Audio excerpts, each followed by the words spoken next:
Welcome to the Mary Potter Podcast, listeners. We're ready for another magical probe into the fascinating world of wizarding flash fiction.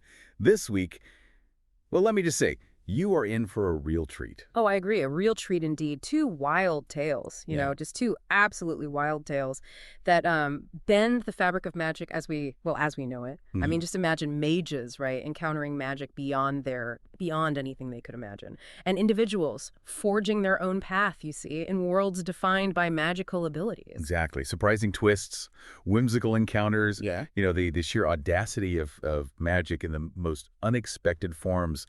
It's really going to make you think about the limits of magic, and maybe, just maybe, the limits of ourselves too. Right. And we have two really compelling flash fiction stories today. Yeah, totally. That offer these really, really fascinating perspectives on magic, right? The first story, it takes this classic literary figure and kind of throws him into a world that's totally governed by a completely different set of rules. And it makes you think, how can the things that we already know, how can they both help and hinder us when we encounter something truly new? And then the second story, it introduces us to someone who doesn't have any traditional magical abilities, but that they uncover this power that's totally their own, you see, and it raises all these questions about how societies, how they define different kinds of strengths and how they value them. So, okay. Let's jump right in, shall we?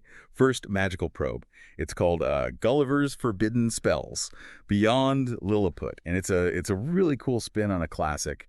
But instead of, those strange lands with tiny people, we have this cynical mage, Flynn Gulliver Malone, and he stumbles into this magic that's just like nothing he's ever seen before. And it turns his whole idea of magic completely upside down. What's so interesting is the setup. Right. Prohibition era Manhattan. He's not your typical, heroic wizard. No, he's a bit jaded. Mm-hmm. Uses his magic for things like helping out bootleggers Mm-hmm. or evicting poltergeists. I mean, Mm-hmm. it really paints this picture of a world, where magic exists, but it's not exactly glamorous. A little mundane. Right. And it makes you wonder, how has his past, I mean, he was a doughboy in the war with mage sight. How has all that shaped his view of magic? Exactly. He's seen some dark things.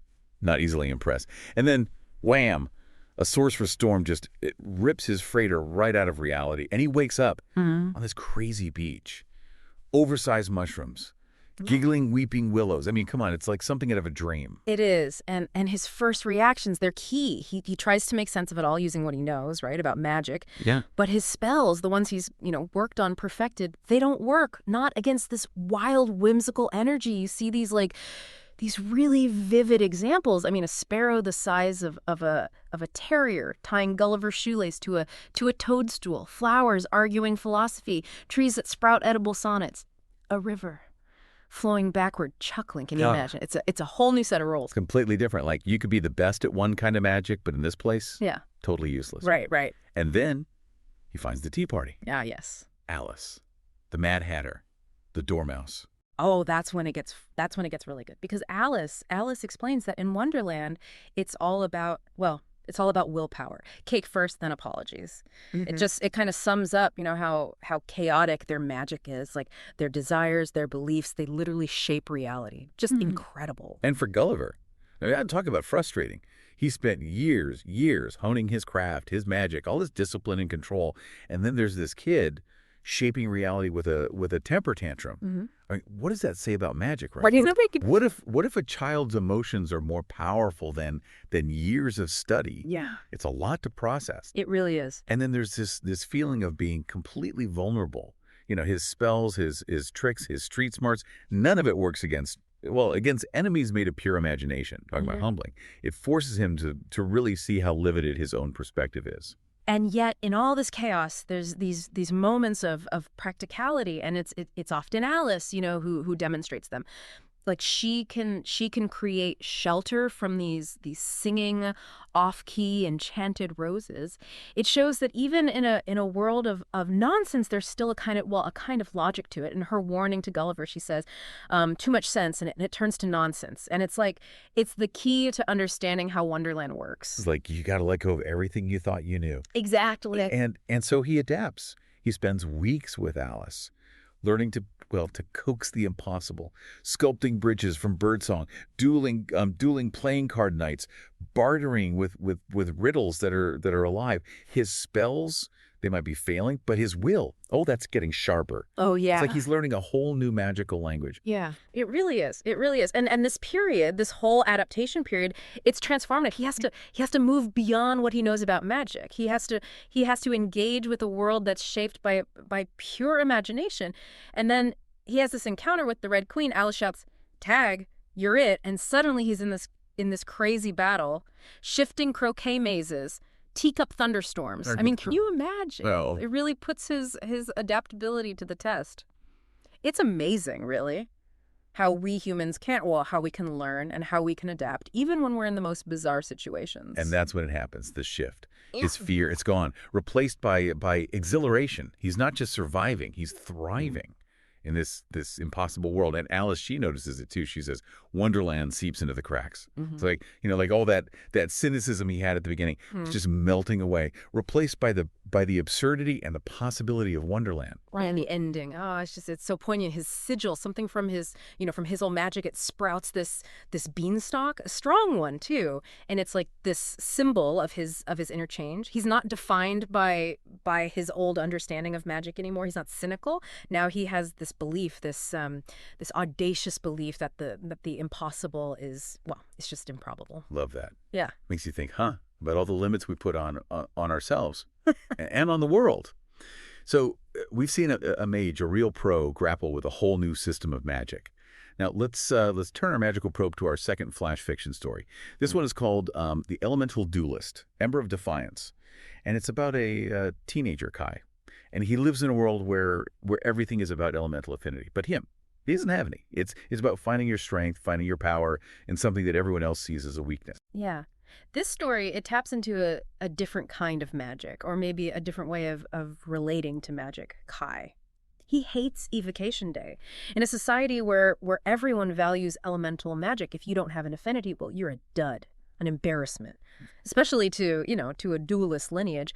And the stakes are pretty high for him, because without any elemental powers, his future as well, it's probably going to be pretty rough. It shows you how a society that's built around one specific skill can really leave some people behind. Yeah, absolutely. And you can really feel his frustration when he's in the arena watching these duels, clashing frost, molten shields, whirlwinds, and he feels, totally worthless. He even gets stung by stray sparks, both literally and, figuratively. Right. It's really tough. Yeah. And it's that feeling of being an outsider, like he just doesn't belong. And that's what leads to his act of defiance. In the empty arena, he slams his fist into the ground. Just pure emotion, raw frustration, desperation. Sometimes the biggest changes, they come from those moments. Yeah. Yeah. Raw emotion. Absolutely. The consequence. Yeah. It's unbelievable. No elemental magic. No, instead these crimson fissures, they appear, pulsing with his heartbeat. And he realizes he caused it. It's not magic anyone recognizes. Totally new. Yeah. It's like all his inner turmoil. It manifested physically. Yeah, and that's when things take this really, really interesting turn. The arena itself, it starts whispering, echoes of old battles, defiant cries. And it's just that what everyone thought was Kai's weakness, it actually opened him up to something older, wilder than the elemental magic that everyone's so obsessed with. It makes you think, what kind of potential are we missing when we just follow the rules, when we don't look for other possibilities? Absolutely. Yeah. Suddenly, he's not a dead anymore. No. His body it's thrumming. His hands are covered in this crimson dirt. He's not a fire evoker or any other kind of mage.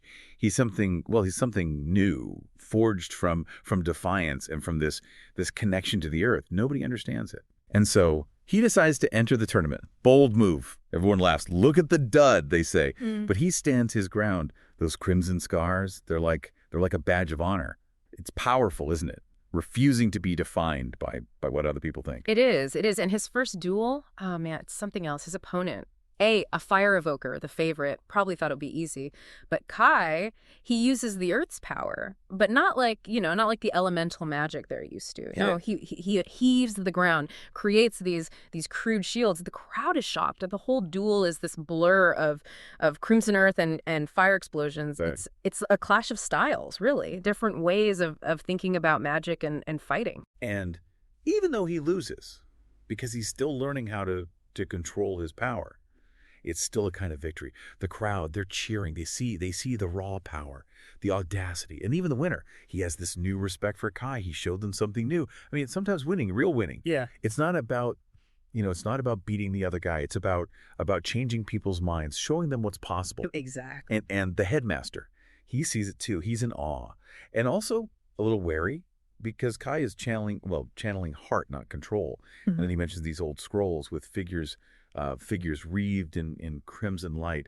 Like Kai has stumbled upon a lost tradition, a different kind of magic. What if what we know about magic isn't all there is? What if there are these other paths out there just waiting to be discovered? Yeah. Right. And then Kai accepts the headmaster's offer. It's the perfect ending, really, because he realizes that power, real power, doesn't always come in these neat little packages. Sometimes it's about grit. It's about never giving up. He's not just accepting an offer. He's starting something new, forging a new tradition based on this forgotten battle magic. And that grin at the end, oh, it's defiance and excitement. He's going to make his own path. Makes you think, doesn't it? Yeah.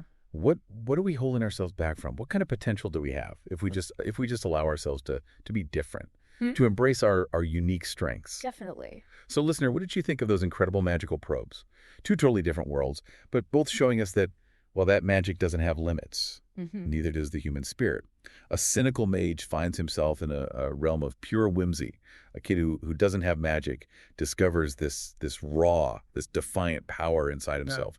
Makes you think about the limits of magic and the courage to make your own way.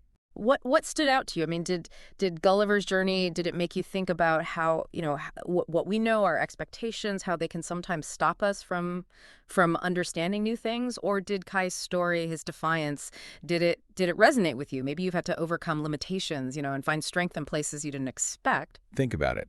How do these stories, how do they challenge our ideas about power, about ability?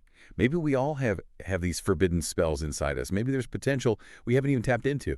If we're brave enough to look beyond what we know and embrace the impossible. Absolutely. Rate and follow the Mary Potter Podcast for more stories, more captivating stories from the world of wizarding/fiction. Join us next time for another magical probe into the fascinating realm of wizarding/fiction.